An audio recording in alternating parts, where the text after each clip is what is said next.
dili dyan ako pangandoy ba nga mo abroad ko. Pero since na ako din hino, okay raman pod. Sa una mong gusto ko ang trabaho gud stress jud kay ko ba niya gusto ito ko way out kay murag gyud kog nalumos na sa kong kay stress atong panahon na. Mo to nag-decide na lang ko nga mag-abroad ko since na mo koy mga igsuon din sa abroad ni tabang sila process na ako din sa abroad.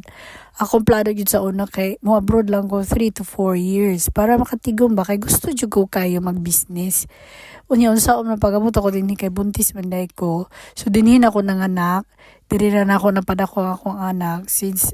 diri na ako nanganak kinahanglan jud ako nga magtrabaho kay bag-o ba akong abot noon yan nabawaan ako nga buntis na kinahanglan jud ko makakuha og trabaho kay at sabi ako i-support sa akong kaugalingon nagbuntis ko. Nagpasalamat na lang jud po ko kay nako mga igsuon dinhi nga mo support sa kuha bisan pa sa dili pod baya pod dali ang kahimtang dinhi sa abroad baya daw sila kaugalingong pamilya nako mga igsuon nga wa jud ni talikod sa kuha bisan unsa pa kalisod sa akong na-experience dinhi bago ko niabot aning mga tuiga grabe kayo ang ako ang mga ka-experiencean mga kalisdanan in town nga akong gisagubang akong giantos diha pa toy mga time nga mo trabaho ko magdagandagan ko sa buntag kay hatod pa na ako akong anak dito sa kumbilina sa akong trabaho inig kagabi magdagandagan na sad ko kay kinahanglan ako abso ng oras para sunduon siya magdagandagan na sad ko pauli kay kinahanglan pa ko magluto para sa akong pagkaon maghilak ko sa dalan kay magtulak sa ako ang anak sa iyang puset tulo jud to ka tuig na kong giagwanta nga to nga